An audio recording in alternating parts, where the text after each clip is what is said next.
Hello everyone. So this is a special session, and in this session I'm going to analyze the paper which happened today only, that is CBSE class 12 political science paper.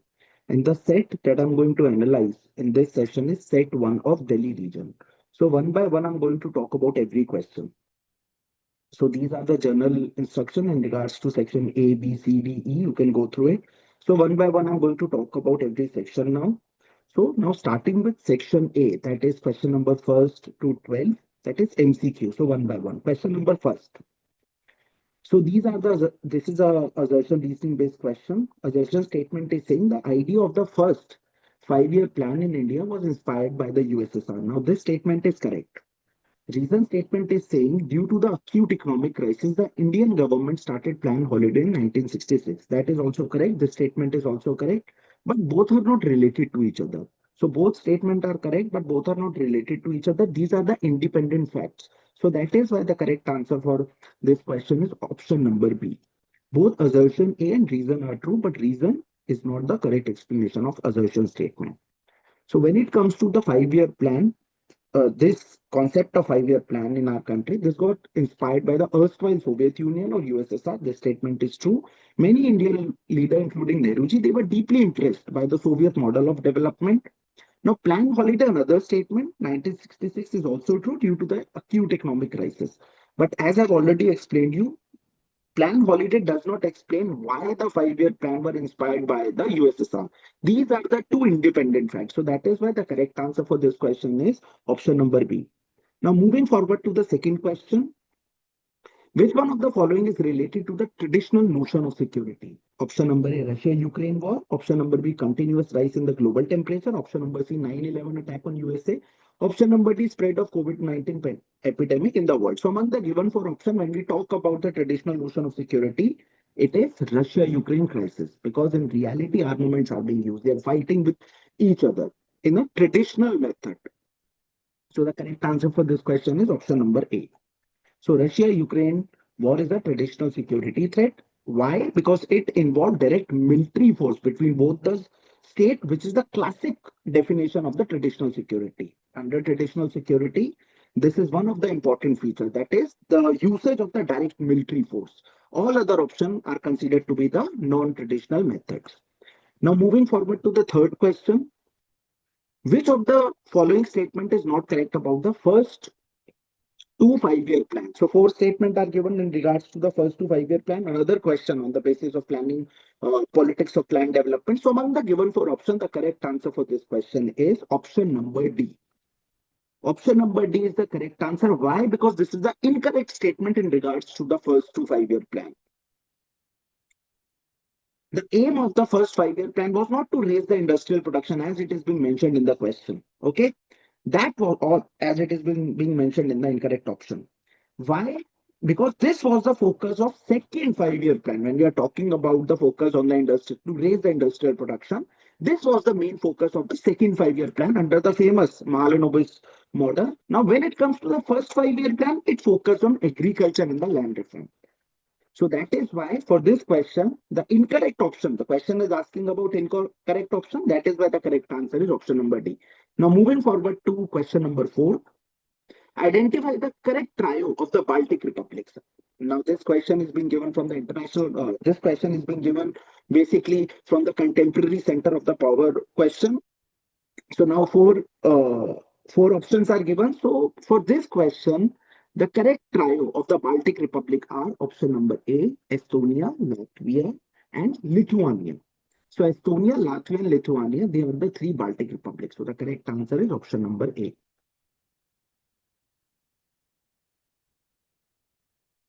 The correct answer for this question is option number A. Earlier, I have mentioned that this is from the contemporary center of the power. I want to correct myself. This question is specifically from the chapter number 1 of your book first. That is the end of bipolarity. Okay. So the correct trio of Baltic republics are Estonia, Latvia, and Lithuania from the end of bipolarity chapter. This question. Now moving forward to question number 5.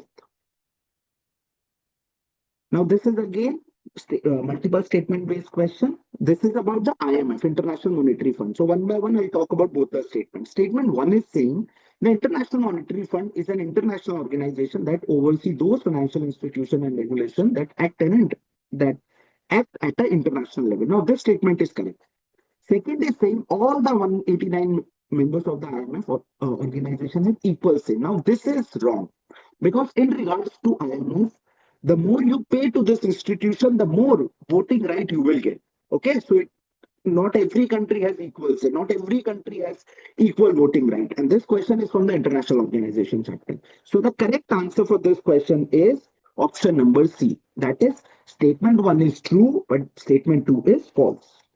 So statement one is true. I've already explained. IMF does oversee international financial institution, but when it comes to option statement number two, not all the members have equal say. Voting is made by their economic contribution. Now, moving forward to the sixth question, which of the following statement is true about the concept of the cooperative security? So four options are given, and the question is asking about the correct statement in regard to the cooperative security. So the correct answer for this question is option number D. Okay, involving several countries to decide on a collective solution against the non-traditional threat is the correct answer for this question. So the correct answer is option number D. Cooperative security means what? Several countries collectively decide on a solution against a non-traditional threat, such as broad multilateral cooperation, not just NATO or the bilateral alliances. So the correct answer for this question is option number D. Now moving forward to the next question, that is question number 7. Which statement is the best description of the veto power? Again, another question from the international organization in regards to United Nations.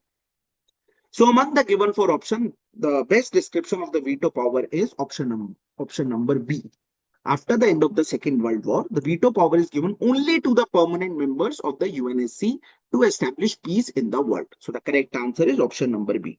So when it comes to after the Second World War, what has happened? The veto power was only being given to the 5 permanent members of the UNSC. At that point of time, it was USA, UK, France, although Russia was erstwhile Soviet Union. Russia became the successor state to the Soviet Union. At that point of time, it was Soviet Union. Okay. So USA, UK, France, erstwhile Soviet Union, then Russia after the disintegration of the Soviet Union, and China. These were the 5 countries, 5 permanent members of the United Nations Security Council to whom veto power was being given to establish peace after the Second World War. So the correct answer for this question is option number B. Now moving forward to the next question, that is question number 8.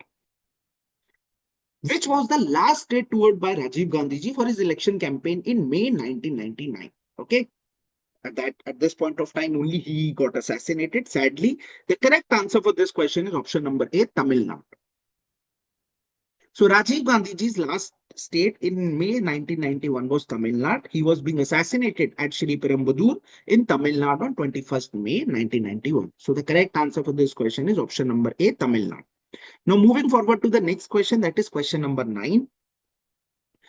We have to match list 1 with list 2. Okay, so one by one, I'm going to match list 1 with list 2. So let's talk about Congress for Democracy. It was a political party, okay, which was being formed by Jagjeevan Ram, famously known as Babu Jagjeevan Ram. So it is going to be A3. So let me see with one, if you're going to get A3 correct, you will come to the answer. You basically through the elimination method. See, A3. There is no A3 as such.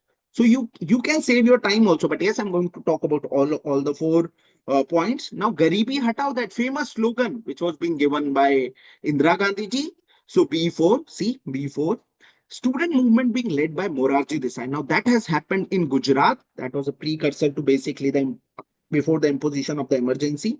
Then comes total revolution. Now this slogan was being given by the great socialist, the famous socialist by the name of Jayaprakash Narayan. So that is going to be D4.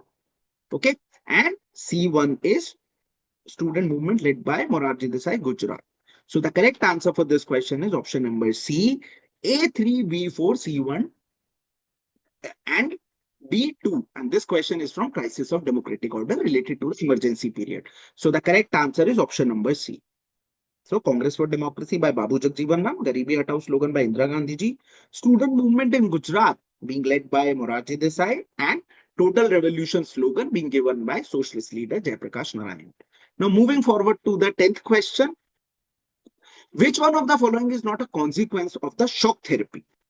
So 4 Four options are given. Option number A is saying the value of the ruble, the Russian currency declined. This was one of the consequence of shock therapy. So this cannot be the answer. The economy of the entire region was ruined. We'll get back to this. Let's move to option number C. The system of social welfare got strengthened and the collective farm system got disintegrated. So among the given four options, the correct answer for this question is option number C.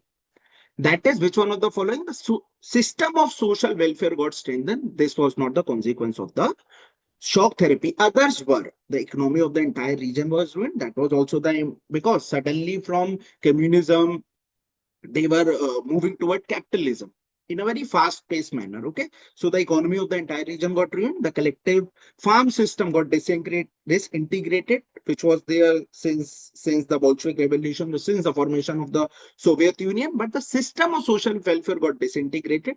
That was not the consequence of the shock therapy. So the correct answer for this question is option number C. Social welfare getting strengthened is not a consequence of shock therapy. It was actually got destroyed. All other options did happen. Now moving forward to the 11th question, arrange the following event in a chronological order. So four options are given, 4 points are given. So we have to arrange it in a chronological order. So one by one, I'm going to talk about them.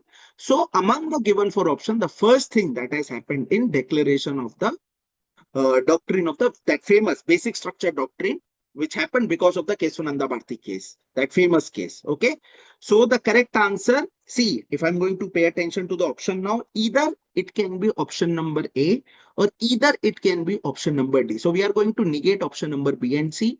Now let's see, I'm going to talk about the other options also.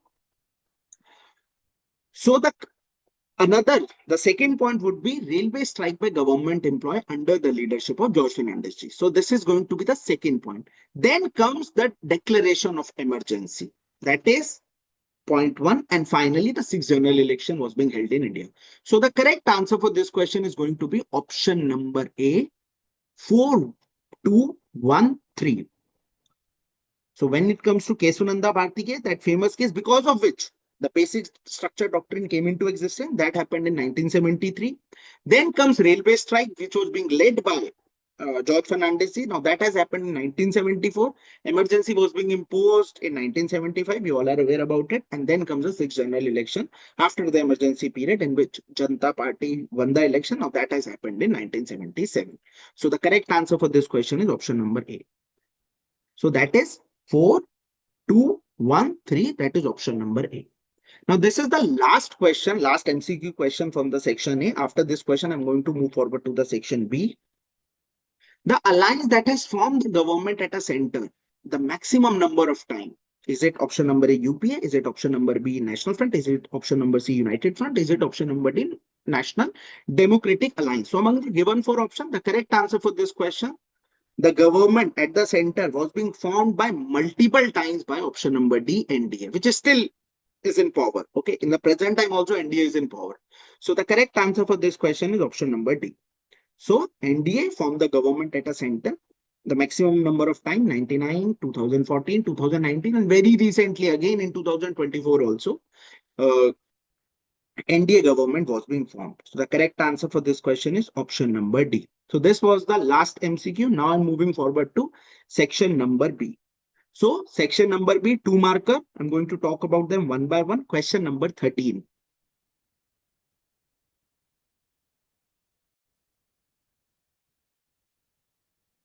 Highlight any four threat to the non-traditional security. So prior to this, let me talk about this also. So I'm going to talk about 6 questions, okay, which is two marker from 13 to 18. It's section B. So 13th question again, highlight any four threat to the non-traditional security. So the question is asking about any four threat. So you can either mention terrorism, global poverty, health epidemic like HIV, AIDS, bird flu. Another ones are global warming, climate change, refugee crisis, drug trafficking. You could have mentioned any four of these. Okay, so these are the any four threat to the non-traditional security. Now moving forward to the next question, 2 marker, question number 14. Assess the impact of outside power on the South Asian country. Okay, now in this, I'm going to talk about majorly, basically about USA and the USSR. So firstly, talking about both the countries. So USSR allied with Pakistan in the Cold War era, okay, through CENTO, through CIATO. So Pakistan became the member of the CENTO and the CIATO grouping, which was being led by USA only. Now, USSR at that point of time in the Cold War era, it was being able to maintain close ties with India. Now, the superpower rivalry destabilized South Asia from within. Another thing, USA intervention in the Afghanistan. Now, this spread insecurity across the entire region. Okay, so this is the answer for assessing the impact of outside power on the South Asian country. You can talk about China also from other perspective. You can talk about US also from other perspective. Okay, so the correct answer is this. Now, moving forward to question number 15. How does the geographical location of the northeastern region has affected the expression of its regional demand? Okay, this question is from regional aspiration chapter, second last chapter of your second book. Now, this is talking about the importance of the northeastern region geographically. Now, when it comes to the northeastern region, northeastern region, it is connected by only a 22-kilometer corridor, which is famously known as Chicken's Neck. Okay. Now, this is because there is this very narrow corridor, okay, because of which there is a physical isolation which has been observed, which creates a strong sense of separation, and it fuels actually autonomy demands among the various groups which are there in the northeastern region. Now, northeastern region specifically, it is sharing long borders with the countries by the name of China, Myanmar, Bangladesh. Communities in the northeastern region, they are feeling stronger ties with the trans-border ethnic groups, intensifying regional identity demands. Okay, so this is the correct answer for this question. Now, moving forward to question number 16, another two marker. Explain any two difference between the refugee and the migrant. This is question is specifically directly asking about the difference between the refugee and the migrants. So one by one, I'm going to talk about the 2 points. Now, when it comes to refugee, because of the multiple crises, geopolitical, or maybe for any other thing, they are fleeing their own country. Okay, they are fleeing the persecution in their own country, and they cannot return to their own country or to their home safely. Now, when it comes to migrant, they're moving voluntarily and they can return from the place where they have moved from. Okay, they can return to that place. Now, when it comes to the second difference, refugee needs international protection from the organizations such as United Nations, HCR, okay, UNHCR. Okay, now when it comes to this is very important agency of United Nations. Now, when it comes to migrants, now the migrants, because they can return, they are in that region only, so they can retain their full citizenship right in their home country. So the correct answer, the two difference I've already given in regards to between refugees and the migrants. Now, moving forward to question number second, another two marker.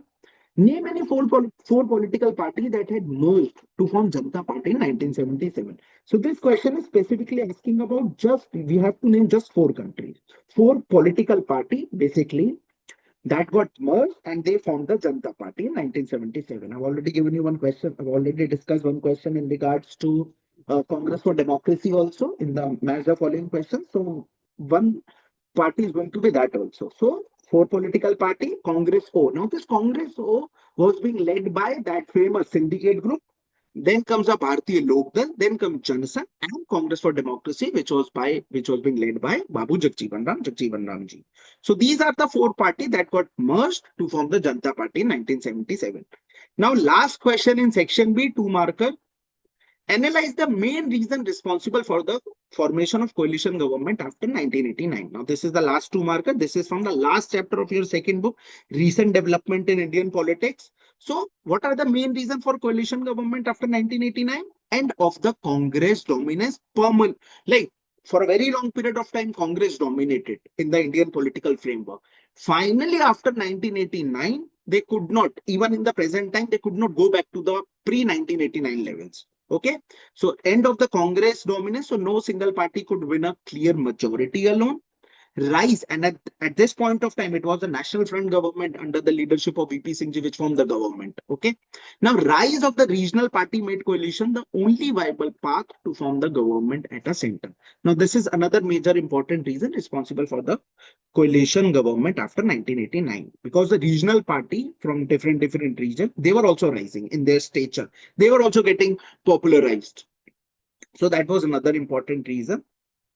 It made coalition the only viable path to form a government at the central level. Now, I will talk about section C one by one. Question number 19 first. Now, this is the 4-marker question.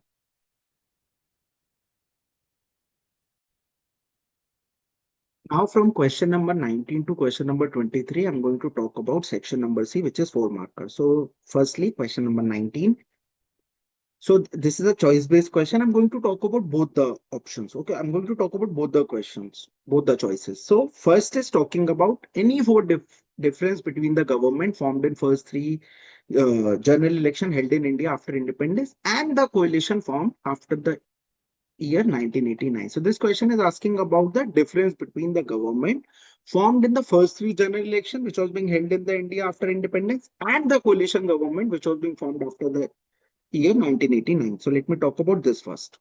So first three election gave Congress single party majority. It was totally dominated. The first three general election was being totally dominated by the Congress party. Okay, so Congress was being able to easily secure the absolute majority at the central level. Now, when it comes to post 1989, it involved multiple parties sharing power. After 1989, the actual dominance of Congress got diminished. Now the rise of other parties, the regional parties, came at a central level. They were also rising. So that this is the first point. Second difference, PM came directly from the dominant party earlier. After 1989, PM emerged only through the coalition negotiation. Earlier, it was mainly from the Congress party, be it be Nehruji, be it be Lal Bahadur Shastri, be it be Gulzari Lal Nanda, although for a very brief period of time, be it be Indira Gandhi ji. Okay, I'm only naming few. Then comes later on after the 1989 period, PMs were coming from different coalition also. Okay, from the National Front, VP Singh, IK Gujral. Again, I'm naming few. HK Gowda. Okay, so many others. At one point of time, Atal Bihari Vajpayee ji also. So this is the second difference. Third difference, earlier government completed full term stably. They were being able to complete the 5-year term full. But after 1989, because of the differences within the political party, they were not being able to complete the term. So post 1989 coalition, they were very fragile in nature and dependent on the outside support. Now, which is the last difference between both the time period? Earlier government had clear national agendas. Okay, they were having proper national agenda. Now, when it comes to this after 1989, coalition had to constantly accommodate diverse regional and the ideological demand because so many regional parties were the part of the central government, so they kept on raising their regional demands. Now this regional demand, although I'm not saying that regional demands were not being given importance in the first three general election, it was not like that, but mainly it was about the national agenda. After 1989, the regional demands, they were also coming into picture all the time. So this is the answer to the option number A. Now another within this question number 19, another choice based question. Explain any four advantage of the coalition government with reference to the Indian politics. Again, another question from the recent development of Indian politics. So give voice to the regional parties. So this is the major advantage. Now there is no only one party which was dominating, rather regional parties from different regions, they were coming into picture. They were getting strengthened. So they would keep on talking about their regional demand. So very important point. So more inclusive governance, reduce authoritarian tendencies, as has been observed in the pre-1989 era, that one leader was being able to dictate its term and everyone was following that. Now that was not being observed after 1989 era. Okay, here the authoritarian tendency got reduced. No single party could act alone because from 1989 till 2014, there was no single party which was being able to secure absolute majority at the national level, at the central level. That is why no single party could act alone. Third advantage of the coalition government, force consensus, building in policy decision. Now, when they were sitting in the table while framing the policy for the country, all the political parties were sitting together. Everyone views was being respected. Okay, so it was a force consensus. Now, which is the last fourth point, the fourth advantage of the coalition government, strengthen federal structure of this country, federalism, by bringing regional party into the national governance. So this is strengthening because regional party were also getting involved in the real policy making decisions. Okay, so this is strengthening the federal politics of this country. So strengthening of federalism. So this is the answer B of the question number 19, choice based question. Now I'm moving forward to another 4 marker, that is question number 20. Why could the reform which was being initiated by Mikhail Gorbachev could not save the disintegration of the Soviet Union? We have to explain any 2 reasons. Now, this question is from the end of bipolarity chapter, chapter number 1. So I'm going to talk about 2 reasons only. Why? Because he tried to bring good reforms by the name of perestroika, glasnost, but ultimately it became one of the reasons behind the disintegration of Soviet Union. Why that happened? Glasnost and Perestroika unleashed nationalist movement, because suddenly when you are giving freedom to the people, okay, of the Soviet Union did not only constitute of Russia, it constituted of 15 different republics. So ultimately in the other republics, the nationalist tendencies were being generated because of this. Okay, across all the republic. The center ultimately could not control. Baltic states and Ukraine began declaring independence on their own. Now, what is another reason? Reform created political freedom without economic improvement. You're trying to bring democratic credential in the society. You're trying to give certain rights to the people, but economically you were still stagnant. You were not doing well. So the living standard of the people kept on falling. Party lost, the Communist Party at that point of time, it lost all the credibility. Okay, already it was faltering. The economy was also faltering. The image of the Communist Party was also faltering. Now that is why it was too little. These reforms were too little and it was actually too late. That is why ultimately the reforms which were being brought by Mikhail Gorbachev could not save the Soviet Union, and it became one of the reasons behind the disintegration of the Soviet Union. Now moving forward to another question, that is question number 21. This is also choice based question, so I'm going to explain both the question. So 21A, describe any 2 area of cooperation and any 2 reasons for the conflict between India and Pakistan. Now this is from the chapter Contemporary South Asia, which is the 3rd chapter of your first book. Now, when we are talking about cooperation and conflict between India and our neighboring country, Pakistan, cooperation, I'll give you the example. Vajpayee ji's bus journey to Lahore in 1999 to sign a peace declaration. This was a very good step by Vajpayee ji. Okay. Now, another good step is SAFTA was being signed at SALC summit in 2004 to increase the trade between the nations of the South Asia. Now, another part of this question in regards to conflict between India and Pakistan, any 2 areas. Kashmir dispute, which is the major bone of contention between India and Pakistan from the independence period only till now. So Kashmir dispute, both claim the entire state, okay, entire region rather. Kashmir, Jammu and Kashmir in the present time is a union territory. India has blamed Pakistan ISI, their basically intelligence agency by the name of ISI, for supporting militant with arms and training to carry out strike against India. So this is another problem between both the countries. Now, talking about option number B of question number 21, describe any 2 areas cooperation and any 2 reasons for conflict between India and Nepal. So first question was talking about India and Pakistan. Similarly, now this question is talking about India and Nepal. Now, in regards to cooperation, then I will come to the conflict. Cooperation, citizen of both the country can travel and work without visa. They can do that. There is no as such requirement of visa. Strong trade is there between both the countries. Cultural ties are there between the both countries, which is very intact. Electricity generation, water management ties hold the 2 countries together. Now, in regards to the conflict between India and Nepal, India's displeasure at Nepal's warm ties with China. Nepal's relation with China is actually growing, and we are not very comfortable with it. And inaction against anti-India element, which has been operating in Nepal for a very long period of time. So this is again our complaint with Nepal. Now, in regards to Nepal believe India interferes in its internal affair and control its river resources. So basically, Nepal is also blaming India, that India is all the time interfering in the internal affairs of Nepal and trying to control the river resources also. So this is 2 points in regard to cooperation between India and Nepal and 2 points in regard to conflict between India and Nepal.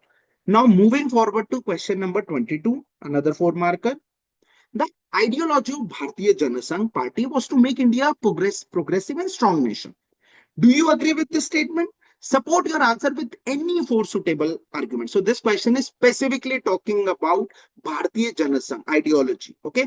This question is from which chapter? Era of one party dominance. Chapter number 2 of your second book. So when it comes to Bharatiya Janasangh ideology, I'll talk about it now. Basically, this party was being formed in 1951 by Shama Prasad Mukherjee ji. What was the ideology? The major ideology, they were emphasizing on one country, one culture, one nation. Okay, one country, one culture, one nation. They believed India could be modern and strong on the basis of its own cultural tradition, not the Western model. So they wanted to emphasize on a regional, indigenous culture only rather than copying the Western models. They were calling for reunion of India and Pakistan. So Bharatiya Janasangh ideology, their concept of Akhand Bharat, okay, in which they consider Pakistan also to be, they have always asked for the reunion of India and Pakistan. Advocating replacing English with Hindi, okay. Now opposed concession to religious and cultural minority, consistently advocated India's developing nuclear weapon after China's 1964 atomic test. So they were also asking for India to become very strong from the economic point of view as well as from the basically security point of view by testing the nuclear weapon, because China had already tested after the 62 war in 1964. So that was also one of the things which was being spoken by the leaders of the Bharatiya Janasangh. So this is the ideology of Bharatiya Janasangh. Now moving forward to the another question, that is rather the last question of your section C 4 marker, question number 23. During the decade of 1960, how did the Congress party resolve the change of the political succession? Explain. Okay. So this basically is talking about specifically in regards to 1960s era, how the Congress party resolved the challenge of the political succession. So after Nehruji's demise in 1964, the syndicate, which was a very strong grouping of big leader of elders in the Congress party, they guided the party to choose Lal Bahadur Shastri ji as the PM through internal consensus. That has happened. Okay. Then what has happened tragically when Shastri ji died at Tashkent in 1966, Indira Gandhi ji ultimately, see, in regards to Lal Bahadur Shastri ji, he was a consensus candidate. He was not being challenged by any other leader of the Congress party. He was being chosen by everyone. But when the syndicate had chosen Indira Gandhi ji as the next PM of this country or the candidate for the PMship, then her candidature was being challenged by another tall leader by the name of Morarji Desai. Now, in that election within the Congress party, Indira Gandhi defeated Morarji Desai in an internal party vote. But very importantly, both transition were peaceful and institutional. In regards to Shastriji also, in regards to Indira Gandhi ji also, both transition were quite peaceful and institutional. Congress managed succession without any crisis or the breakdown. So this was the last question of your section C. Now I'm going to move forward to question number 24. In the question number 24, I'm going to talk about the passage-based question. Now, please pay attention to this passage. This is in regards to United Nations Security Council. You can go through this passage. Now, 4 questions, 4 MCQs are there on the basis of this passage. I'm going to talk about all the 4 one by one. So, first question on the basis of this passage, which organ of the United Nations has 5 permanent members? Very easy question. Which organ of the United Nations has 5 permanent members? It is United Nations Security Council. Okay. So it is United Nations Security Council which has the 5 permanent members. And who are these 5 permanent members? That is USA, UK, France, Russia, and China. Now, second question based on the given passage. Which country contribute the most in the budget of the United Nations organization? Is it America? Is it Russia? Is it China? Is it France? So among the given 4 options, the correct answer is option number A, America. So USA contribute the most to the United Nations budget. Third question on the based on the given passage. In which year was the strength of the non-permanent members of the Security Council increased? So this question is asking about in which year basically the total number of strength of the non-permanent member of the United Nations Security Council increased. Now that got increased in the year of 1965. Okay, non-permanent member increased to 10 in the year of 1965. So what has happened in the year of 1965? Although important reform, non-permanent member, the number of non-permanent member increased to 10. The permanent member remained to be 5 only. So now even in the present time, it is 5 permanent member and non-permanent member which gets selected through the election process on a 2-year basis. Okay, so the correct answer for this question is option number, just give me a second, it is option number D. Yeah, yeah. It is option number D, 1965.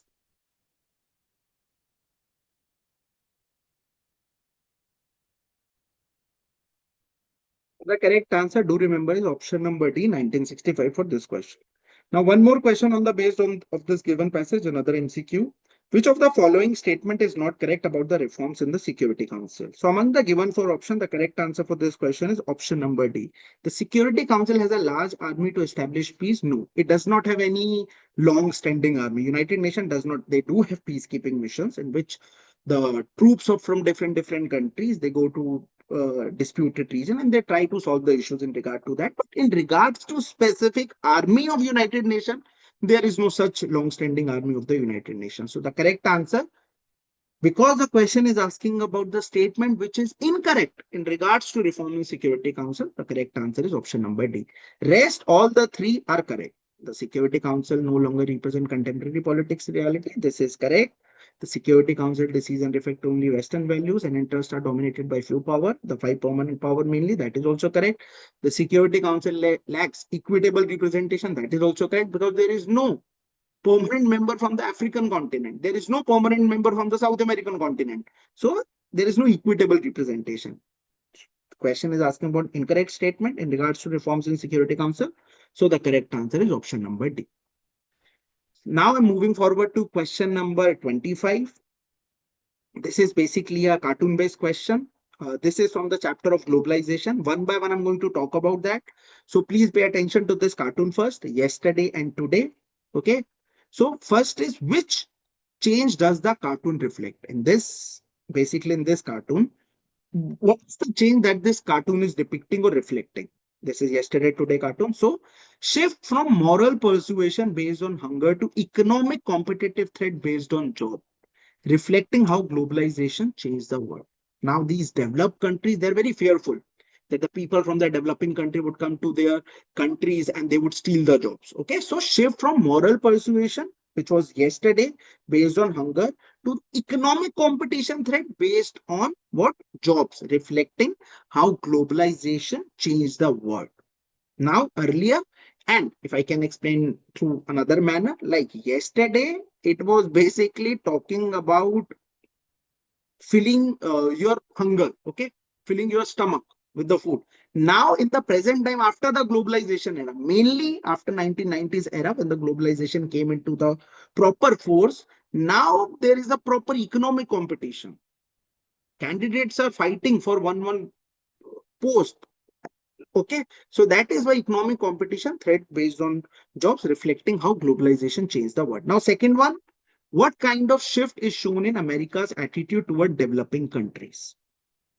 America attitude shift from patronizing concern about poverty to a fear of competition. Developing country became economic rival, not charity cases.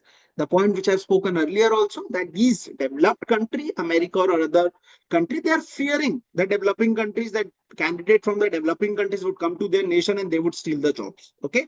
So earlier they were in the yesterday's world prior to the globalization, they were focusing on helping the developing world with their issues of poverty, malnourishment, but now they are seeing the developing world, the global south, from the lens of the competition, economic competition. Last question in regards to this cartoon, mention any one positive and one negative impact of globalization in reference to this cartoon. What is the positive one? Economic growth and jobs created in India and China. What has happened in India after the LPG, famous LPG reforms in 1991? The jobs were being created. Economy is rising at a good scale, which was not being experienced in the previous era. But very importantly, what is the negative one? Job displacement and insecurity in USA as production moved to cheaper labor market. Okay, this question is asking from on the basis of this cartoon only, so you'll have to be very careful. Question is asking one negative impact of globalization in reference to the cartoon. So what it is reflecting that this developed world, USA or other, they are feeling job displacement. Why? Because the production is moving to the cheaper labor market. Now, moving forward to the next question. Now, question number 26 is a map-based question. Please pay attention to this map. I'm going to talk about one by one all the points. The state related to the leader of Dravidian movement, E.V. Ramaswamy Naikar. Now, which was that state? That is option number D, Tamil Nadu. I'm going to write here also for you students. That is going to be Tamil Nadu. Now, the state whose formation was supported by Master Tara Singh. Now, which is that state? That is option number B, Punjab. Now, the third question, the third point in regards to map-based question, the state where the movement again outsider was started by students. Now, this question is from the regional aspiration, rather all the questions from regional aspiration only. So, that is option number C, Assam.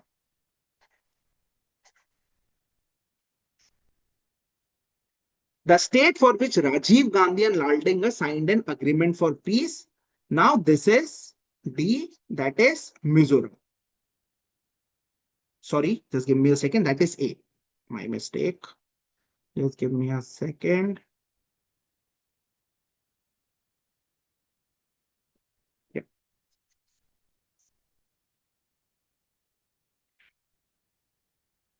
Yeah. So Assam is C. This is A. That is Mizoram. So Mizo Accord, that famous Mizo Accord between Lal Denga and Rajiv Gandhi. Now I'm done with this section also, the D section. I'm moving forward to the final section. That is a long answer based question. In all the question, there are choices which is given from question number 27 to question number 30. I'm going to talk about every question. Question number 27, explain any four factor that led Japan to emerge as a new center of power even after the destruction caused by atomic bombs. So, very few natural resources yet progress rapidly after World War II through high technology, manufacturing, Sony, Honda, Toyota, Canon. Now, this was one of the reason, one of the factor why Japan emerged as the major power, new center of power. Second is security alliance with USA since 1951.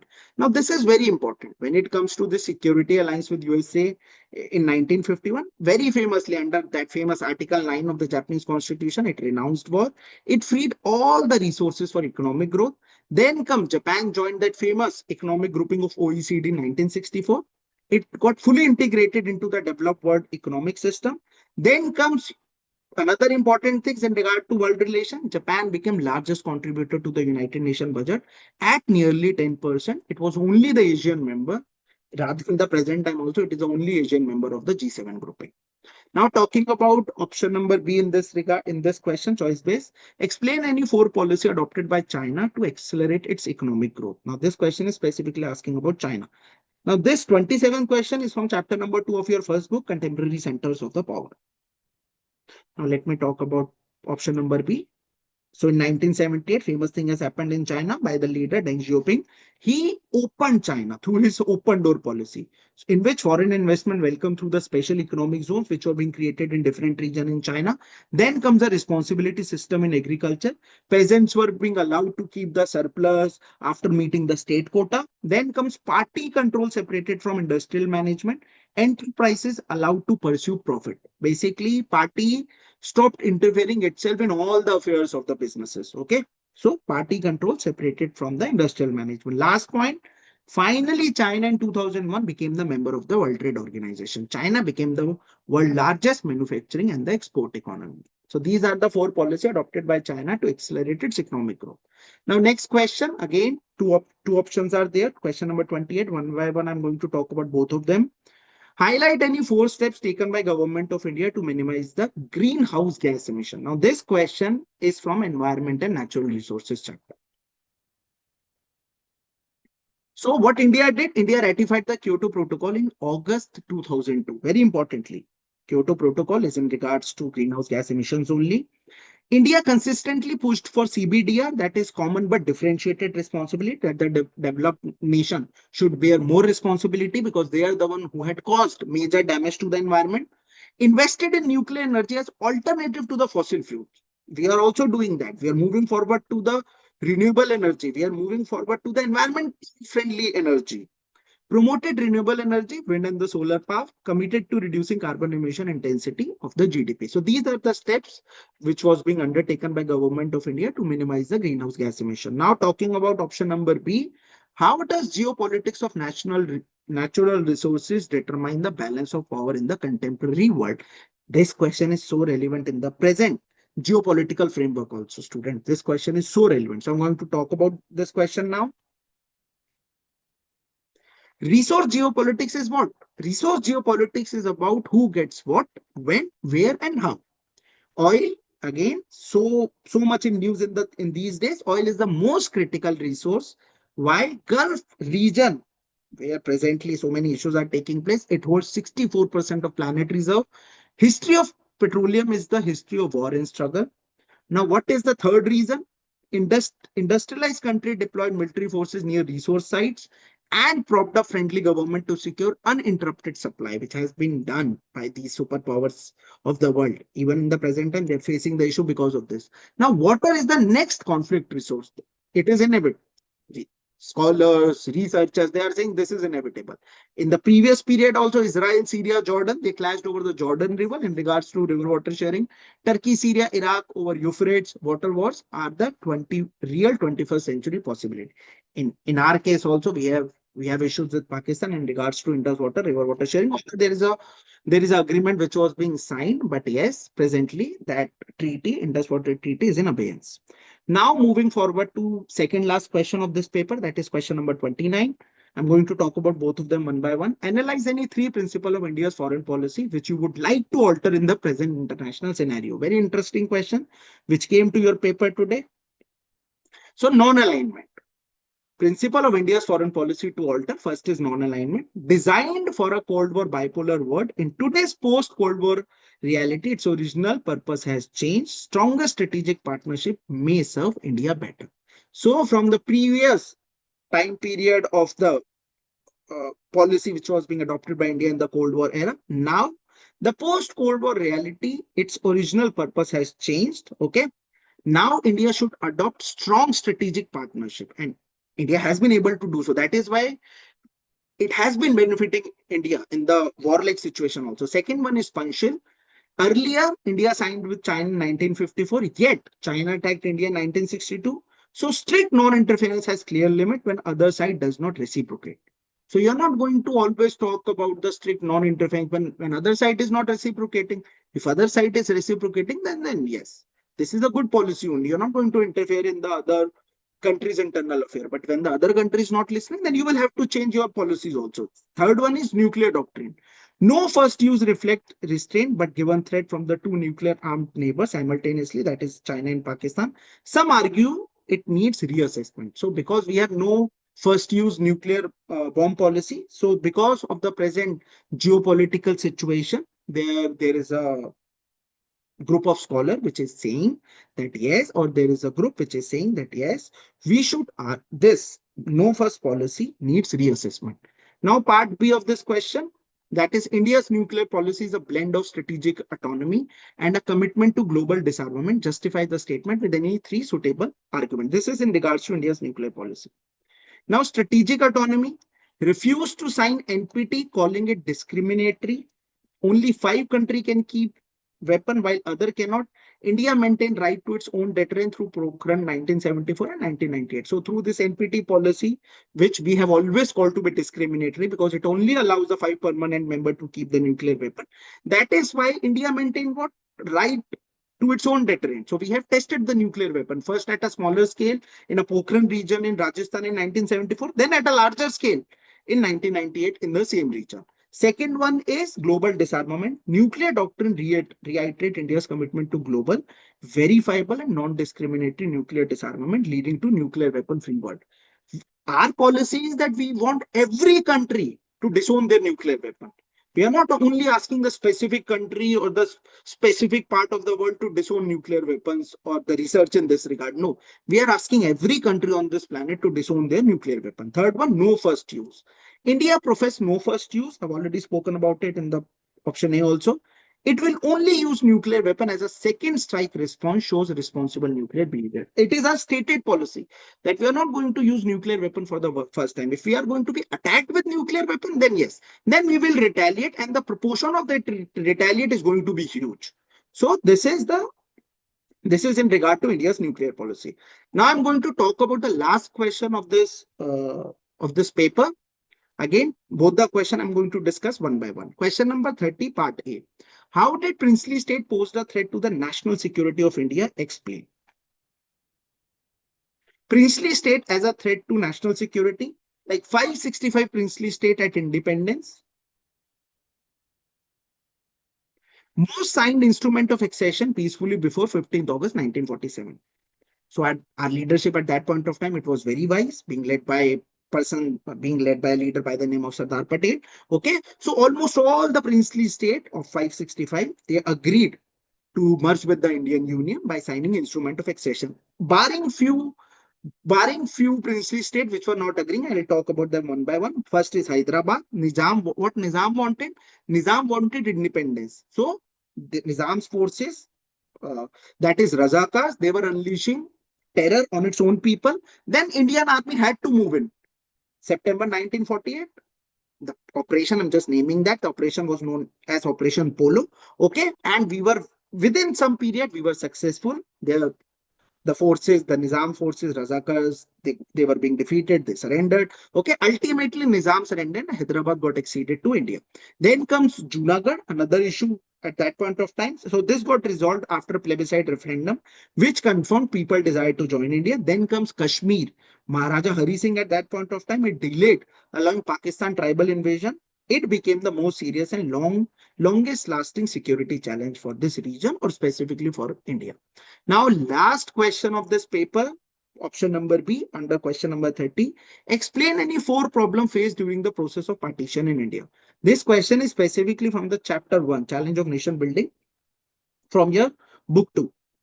Now, what are the four problems during the process of partition? Communal violence. So many thousands of people got killed. Hundreds of thousands of people got killed in an unprecedented riots on both sides of the border.